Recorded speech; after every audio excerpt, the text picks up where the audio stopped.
Donc l'étape d'après dans notre cours sur la diffusion, c'est de démontrer l'équation de la diffusion par un modèle qu'on appelle de marche au hasard. Donc ça, c'est une approche un peu plus microscopique, une approche discrète. On va voir qu'on va faire un passage au milieu continu, un petit peu comme ce qu'on a fait d'ailleurs avec les chaînes d'atomes et les développements de Taylor. Je pense que vous vous souvenez un petit peu de ces raisonnements-là.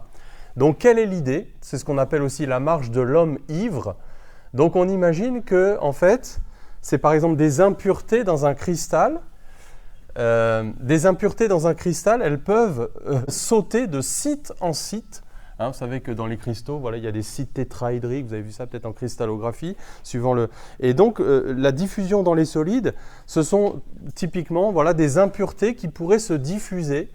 Et donc voilà comment on modélise ça simplement à une dimension. Donc c'est un peu très schématique, un peu comme quand on a les chaînes d'atomes, vous savez, avec les ressorts, pour avoir la propagation du son dans les solides. C'est très schématique, mais la physique est déjà contenue dans des modèles aussi élémentaires que ça. Donc quelle est l'idée?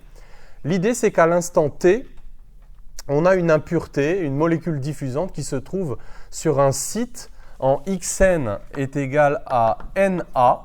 Et donc, comme je dis, on appelle ça la marche de l'homme ivre, parce que l'homme ivre, il est là et il a une probabilité sur 2 de faire un pas à droite ou de faire un pas à gauche. Et le coup d'après, il pourra revenir sur ses pas ou repartir à droite ou repartir à gauche. Qu'est-ce qu'on va faire? Eh bien, on va se poser la question suivante. Quelle est la probabilité pour que, au bout de n sauts, donc à t égale 0, on va dire que la particule était en x égale 0. On a fixé quelque part une origine de l'axe des x. Et chaque saut dure une durée tau. Ça, c'est la durée d'un saut.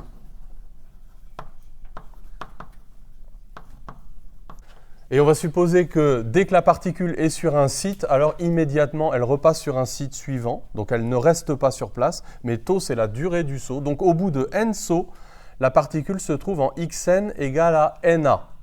Et donc, ce qu'on va se poser comme question, c'est quelle est la probabilité pour que une particule se trouve en xn à l'instant tn plus 1. Alors, si la particule se trouve en xn à l'instant tn plus 1, c'est que à l'instant précédent, elle se trouvait ou bien ici ou bien là. Donc comme ce sont deux événements qui sont disjoints, donc on va pouvoir additionner les probabilités. Ou bien elle se trouvait en xn à l'instant tn, qui vaut donc tn plus 1 moins tau, ou bien elle se trouvait en xn plus 1. Elle était forcément sur un des sites qui était adjacent au site xn. Mais attention, si elle se trouvait en n-1a, il y avait une probabilité de 1,5 pour qu'elle parte à droite. Et si elle se trouvait en n plus 1a, il y avait une probabilité de 1,5 pour qu'elle parte à gauche. Et on va voir que ce simple raisonnement sur la probabilité va nous redonner, par passage au milieu continu, l'équation de la diffusion. Donc ce qu'on va faire, c'est qu'on va faire un passage au milieu continu. Donc ce passage au milieu continu va être de dire qu'on va interpoler cette probabilité, qui est pour l'instant une probabilité discrète, par une fonction continue de x et de t. Alors, dans quelle mesure est-ce qu'on va pouvoir remplacer cette équation qui est une équation discrète par une équation avec une fonction continue? Eh bien, c'est dans la mesure où tau, la durée d'un saut, est très petit devant le temps caractéristique de variation de cette fonction. Alors, c'est volontairement une notion assez floue, mais cette fonction p de x et de t, si je fixe x, eh bien, elle varie notablement pour une variation du temps, qui est un certain temps caractéristique, et on va supposer que ce temps caractéristique de variation de p de x et de t est très grand devant tau, la durée d'un saut. Et de la même manière, c'est un petit peu comme quand on faisait, vous savez, les développements de Taylor, on disait qu'il fallait que la distance entre deux atomes soit très petite devant la longueur d'onde. Et bien de la même manière, dans l'espace, on va dire que la distance entre deux sites consécutifs est très petite, cette fois-ci, devant une longueur caractéristique de variation de cette probabilité.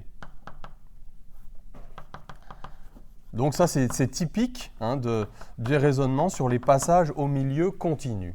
Et donc, on va dire que voilà, cette équation, P de xn en tn plus 1, donc on va interpoler toutes ces probabilités discrètes par une fonction probabilité continue en x et continue en t. On va réinterpréter en fait cette équation et on va faire un développement de Taylor. C'est-à-dire qu'on va dire que la probabilité pour que on va remplacer tout simplement xn par x, que la particule soit sur la position x égale à l'instant t plus tau, parce que tn plus 1 c'est l'instant t plus tau, t ça va être cet instant-là, c'est la probabilité qu'elle soit en x moins a à l'instant t. Donc elle est ou bien en x moins a à l'instant t et elle a une probabilité 1,5 de sauter à droite donc pour aboutir au saut en x à l'instant t, ou bien elle était en x plus a, elle était forcément sur un des sites adjacents et à chaque fois elle avait une probabilité de sauter du bon côté. Vous voyez ça? Donc on a transformé cette relation discrète en une relation continue. Et maintenant, ce qu'on va faire, c'est qu'on va faire un développement de Taylor. Alors, cette probabilité est une fonction de deux variables. Elle dépend de x, elle dépend de t. Exactement comme petit n dépend de x, dépend de t. On va faire un développement de Taylor. On va voir qu'on est obligé d'aller à l'ordre 2 pour retrouver l'équation de diffusion. Alors, est-ce qu'on peut faire ça ensemble? Regardez.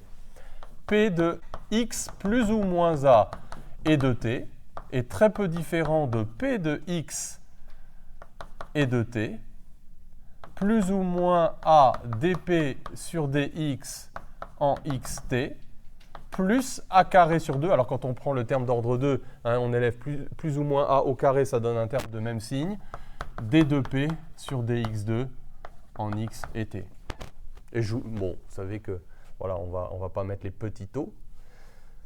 Regardons un petit peu maintenant en temps, parce qu'on va avoir un raisonnement maintenant ici pour ce terme-là. P de x et de t plus tau. Tau est petit, hein, ça c'est un peu notre epsilon. Le petit a, c'est aussi, vous voyez, le f de x0 plus h, hein, c'est la formule de Taylor. Donc ça va être environ égal à p de x et de t plus tau. Là, on va aller que à l'ordre 1, vous allez voir que ça suffit.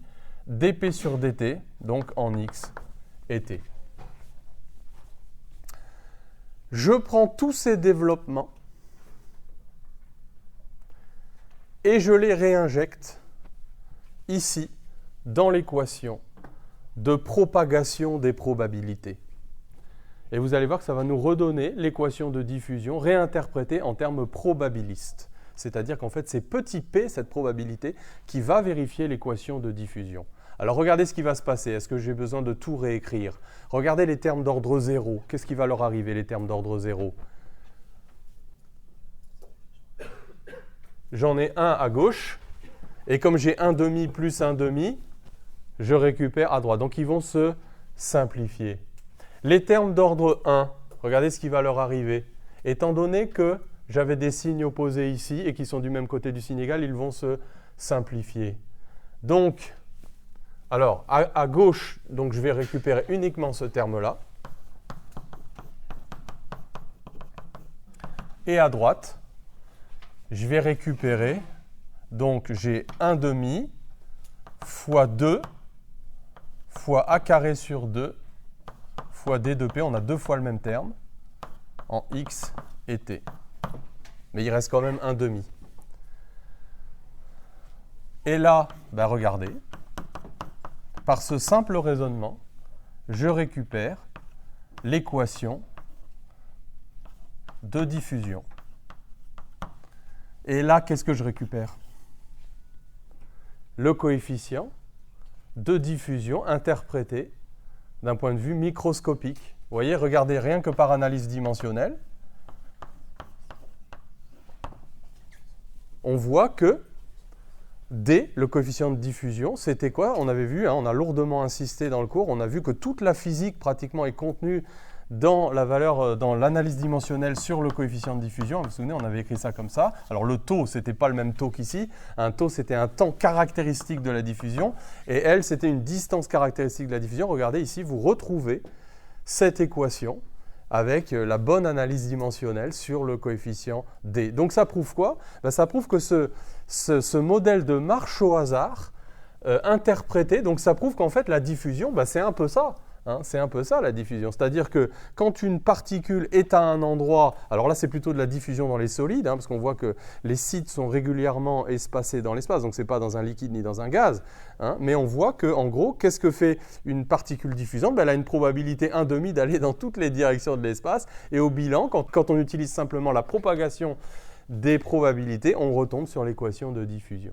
Donc vous voyez, ça c'est intéressant parce que ça nous donne une interprétation microscopique du phénomène de diffusion. Alors, dans la suite, ce qu'on va faire, c'est qu'on va étudier une solution de cette équation qu'on appelle une forme gaussienne. C'est la réponse à un Dirac. Et donc, on va voir que là aussi, par un raisonnement microscopique de marche au hasard, on va être capable de retrouver cette solution. Et donc, ça va être une des seules solutions qu'on va avoir d'ailleurs en régime non permanent, donc elle est assez précieuse.